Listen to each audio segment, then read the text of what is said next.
আসছি পরের খবরে। জমি কেনায় তোলাবাজির অভিযোগ, আক্রান্ত দম্পতি। রাজপুর সোনারপুর পুরসভায় এই ঘটনা ঘটেছে এবং যে অভিযোগ করেছে ওই দম্পতি, জমি কেনায় তাদের কাছ থেকে ৭৫,০০০ টাকা দাবি করা হয়, না দিলে মারধরের অভিযোগ। তৃণমূল আশ্রিত দুষ্কৃতীদের বিরুদ্ধে তোলাবাজির অভিযোগ। ৩ দিন পরেও অভিযুক্তরা অধরা, আতঙ্কে ঘরছাড়া অভিযোগকারী।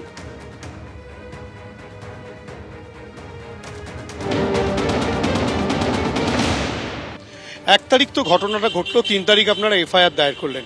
এখনো পর্যন্ত কোনো দুষ্কৃতী গ্রেফতার হয়েছে না? পুলিশ আমাদের নিয়ে গিয়েও আমাদের ঢোকাতে পারেনি। পুলিশের নিয়ে গিয়ে আমাদের ঘরে ঢোকানোর কথা ছিল, পুলিশ তো আমাদের সাথে করে নিয়ে যায়নি। পুলিশ একাই গিয়ে ওদের মুখে যা শুনেছে তাই শুনে আমাদের কাছে এসে বলছে যে তোমাদের এই কেসটা তুলে নিতে হবে।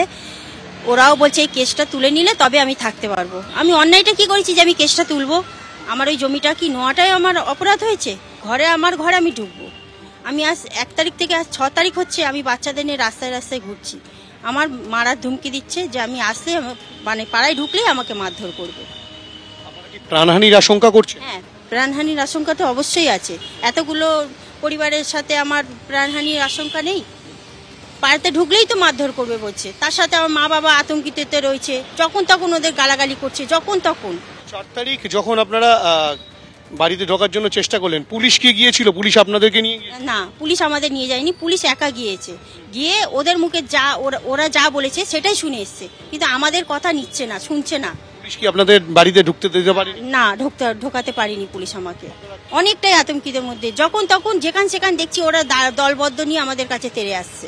কোন দলের সঙ্গে যুক্ত এরা? এখন আপাতত তো দেখছি তৃণমূল পার্টির সাথেই যুক্ত আছে। তৃণমূল কংগ্রেস করে? তৃণমূল পার্টির সাথেই আছে। পুলিশও দেখছে না।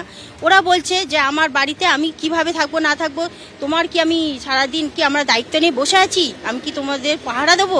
কে বলছে? পুলিশ বলছে। পুলিশ বলছে কেস করেছো, যাও কেসের মাধ্যমে বুঝে নাও, আমাদের কাছে বলবে না। কি চাইছেন এখন? কি চাইছি? আমি আমার নিরাপত্তা চাইছি। আমি সুস্থভাবে আমার ঘরে আমি থাকতে চাই। আমি কারোর কাছে অন্যায় শিকার চাইবো না। আমি কোনো অন্যায় করিনি। আপনারা শুনলেন যে তৃণমূল আশ্রিত দুষ্কৃতীদের বিরুদ্ধে এই তোলাবাজির অভিযোগ উঠছে। যাদের বিরুদ্ধে এই অভিযোগ, এখনো ৩ দিন হয়ে গেল, এখনো তাদের কোনো খোঁজ পায়নি পুলিশ। এক অভিযুক্ত, তার বক্তব্য সব মিথ্যে অভিযোগ, পুলিশ তদন্ত করে দেখুক।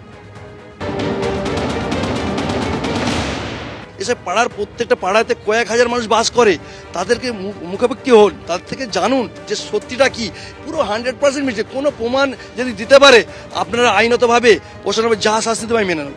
আমি চাইবো প্রশাসনের কাছে বারবার, আমার কাছে ৪ বার প্রশাসন গেছিল, প্রশাসনরা গিয়েছে, প্রশাসনকে আমার ভগ্নিপতি ওই ওর শাহজাহান গাজীর বাবা হচ্ছে ভগ্নিপতি, আমার ক্ষুদ্র ভগ্নিপতি, তার থেকে মৌজাবানি নিয়েছে, তার ভিডিও আছে, সমস্ত কিছু আমি প্রশাসন, আমাদের কাউন্সিলর, পৌরমাতা ও পৌরপিতা, তারপরে আমাদের এমএলএ, প্রত্যেকে তাদের ওর বিরুদ্ধে মাঠ পিটিশন, ও মসজিদের টাকা চুরি করেছে, এরকম অনেক গুসা আছে।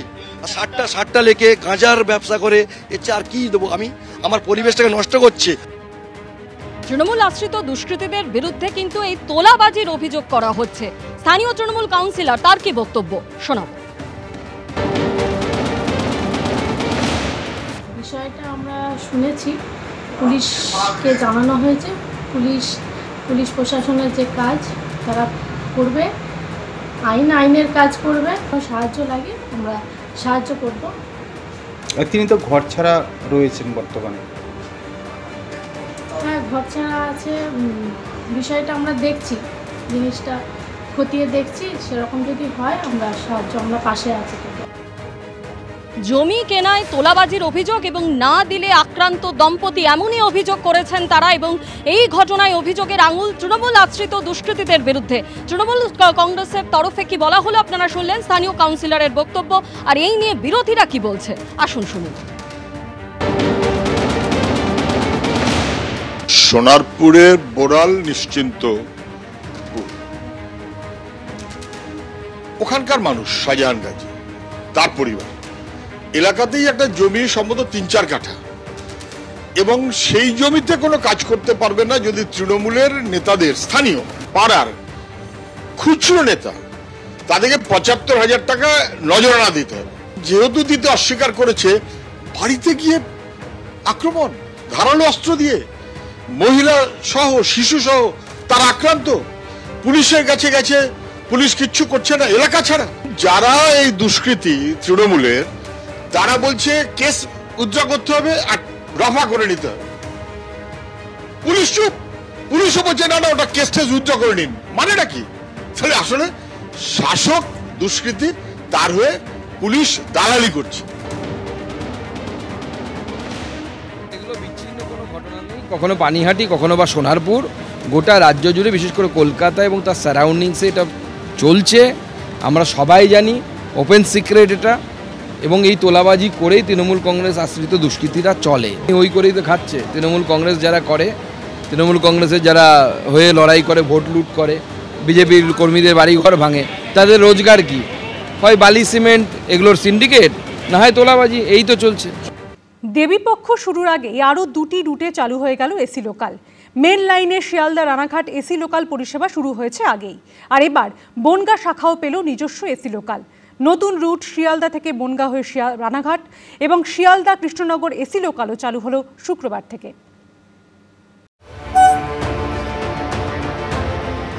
ভাদ্রের ভ্যাপসা গরমের মধ্যে ঠান্ডা ঠান্ডা কুল কুল জার্নি, তাও কিনা আবার বনগাঁ শাখায়।